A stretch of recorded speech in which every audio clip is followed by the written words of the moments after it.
Latest updates ఎప్పటికప్పుడు పొందడానికి big TV WhatsApp channel follow అవ్వండి. లింక్ డిస్క్రిప్షన్ లో ఉంది. గతంలో నాసా ఇలాంటి అనలాగ్ మిషన్లు విజయవంతంగా చేపట్టింది. ఇప్పటికే చంద్రునిపైకి మనిషిని పంపిన నాసా అంతరిక్ష సంస్థ ఆస్ట్రోనాట్లు భూ వాతావరణాన్ని విడిచిపెట్టి అంతరిక్షంలోకి వెళ్లటానికి, చంద్రుని మీద దిగటానికి, భూగ్రహం చుట్టూ తిరగడానికి అనలాగ్ మిషన్లను ఉపయోగించుకుంది. ఇవి అంతరిక్ష పరిశోధనల్లో సామర్థ్యాలు, పరిమితులను ప్రాక్టికల్గా తెలియజేస్తాయి. ఇక అలాగే ప్రణాళికాబద్ధమైన హ్యూమన్ రోబోటిక్ రీసెర్చ్ కు సంబంధించి వాల్యుబుల్ డేటాను అందిస్తాయి. అయితే ఇలాంటి పాత్ బ్రేకింగ్ కార్యక్రమాన్ని ఇస్రో చేపట్టడం వెనుక మన దేశ సొంత సైంటిస్టులు ఉండటం విశేషం. అంతేగాక ఈ అడుగు భారత్ అంతరిక్ష లక్ష్యాలను చేరుకోవడానికి కీలకంగా మారనుంది.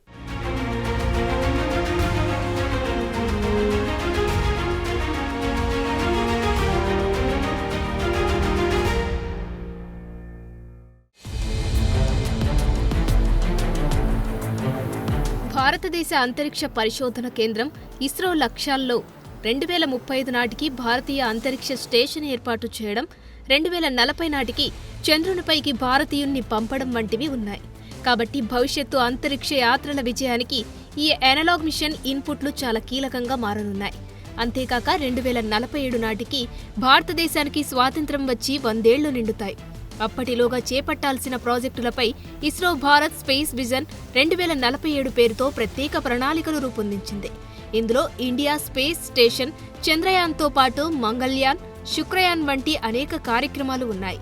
ముఖ్యంగా అంతరిక్షంలోకి భారతీయ వ్యోమగాములను పంపేందుకు ఉద్దేశించిన భారతదేశ గగన్యాన్ మిషన్కు ఈ అనలాగ్ మిషన్లో లభించిన ఫలితాలు ప్రత్యక్షంగా సహకరిస్తాయి.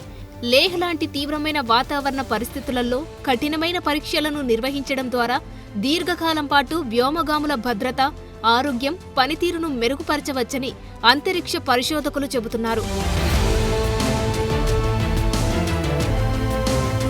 అంతరిక్ష పరిశోధన కోసం లడఖ్ను ఉపయోగించాలనే ఆలోచనను Indian institute of science associate professor అయిన అలోకే కుమార్ ప్రతిపాదించినట్లు తెలుస్తుంది.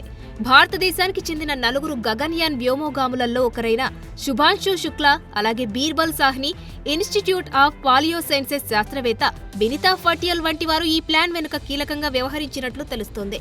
ఇక ఆకాశ్ స్పేస్ స్టూడియో రూపొందించిన ఈ మిషన్ డిప్లాయబుల్ ఆవాసాలు ఇందులో ప్రత్యేకంగా నిలుస్తాయి. తీవ్ర వాతావరణాల్లో నివసించే విధంగా రూపొందించిన తేలికపాటి ఫ్యాబ్రిక్ నిర్మాణాలు ఇందులో ఉన్నాయి. ఒక చోట నుండి మరొక చోటికి మార్చగల ఈ తేలికపాటి ఫ్యాబ్రిక్ నిర్మాణం మన్నికలో నెంబర్ 1గా నిలుస్తుంది. కఠినమైన వాతావరణ పరిస్థితులలో దీని పనితీరు ఎంత మెరుగ్గా ఉంటుందనే దానిపై ఈ విషయంలో పరీక్షించనున్నారు. అయితే చంద్రుడిపైకి వ్యోమగామిని పంపడంలో, మార్స్ పైన చేసే పరిశోధనల్లో ఇది కీలకమైన ఇన్పుట్లను ఇవ్వనుంది. ఇక అనలాగ్ స్పేస్ మిషన్లో భాగంగా తయారు చేసిన మిషన్ వ్యోమగాముల హృదయ స్పందన రేటు, బ్లడ్ ఆక్సిజన్, శరీర ఉష్ణోగ్రత, ఇతర ముఖ్యమైన సంకేతాలతో సహా రోజువారీ బయోమెట్రిక్ డేటాను సేకరిస్తుంది. దీన్ని బట్టి మానవ బయోసెన్స్ ఒంటరిగా ఉన్నప్పుడు ఎలా ఉంటుంది, తీవ్రమైన వాతావరణాల్లో ఎలా మార్పులు చెందుతుంది అనేది అర్థం చేసుకుంటుంది. ఇందులో భూమ్యేతర నివాస స్థలంలో వ్యోమగామి నిద్ర, మేల్కొనే సైకిల్ను నియంత్రించడానికి రూపొందించబడిన సిర్కాడియన్ లైటింగ్ సిస్టమ్ ఉంటుంది. ఇది సహజమైన పగటి చక్రంలా పనిచేస్తుంది. దీనితో చాలా ఎక్కువ కాలం ఒంటరిగా ఉండే సమయంలో వ్యోమగామి మానసిక ఒత్తిడికి గురికాకుండా సహాయపడుతుంది. అలాగే అంతరిక్షంలో మానవ ఆరోగ్యానికి మద్దతుగా లైటింగ్ను ఎలా ఉపయోగించుకోవచ్చనే దానిపై ఈ మిషన్ అందించే డేటా చాలా విలువైన ఇన్పుట్లు అందిస్తుంది. ఇక గ్రహాంతర వాతావరణంలో వ్యోమగాములను నిలబెట్టడానికి అవసరమైన లైఫ్ సపోర్ట్ సిస్టంలను ఈ మిషన్ పరీక్షిస్తుంది. వ్యోమగాములు ఉండే నివాస స్థలంలో గాలి నాణ్యత, నీటి రీసైక్లింగ్, ఎనర్జీ సామర్థ్యాన్ని పర్యవేక్షించడం వంటివి ఈ మిషన్లో భాగంగా ఉన్నాయి. ఈ మిషన్లో కీలకంగా వ్యవహరించిన ఆకాశ్ స్పేస్ స్టూడియో ప్రకారం ఇందులోనే హైడ్రోపోనిక్స్, ఆహార తయారీ ప్రాంతం, అక్కడే తాజా ఆహారాన్ని ఉత్పత్తి చేసుకోవడానికి అవకాశం ఇస్తుంది.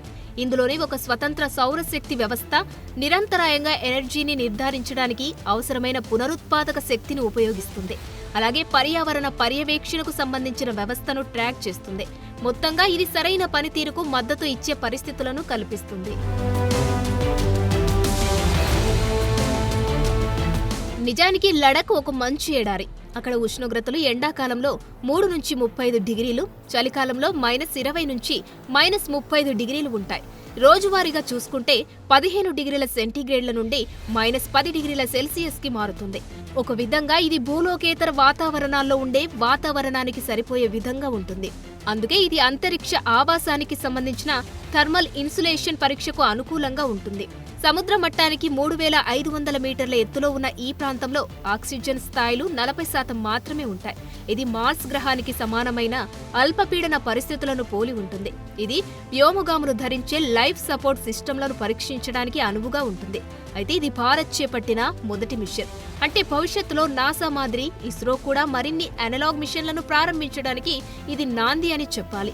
ఇక ప్రపంచవ్యాప్తంగా జరుగుతున్న చంద్ర, మార్స్ గ్రహాల పరిశోధనల్లో మరింత స్థిరమైన ఉనికిని స్థాపించడానికి భారత్కు అవకాశం ఇస్తుంది. భారత్ భవిష్యత్తు అంతరిక్ష ప్రయోగాల్లో కీలక పాత్ర పోషించనుంది.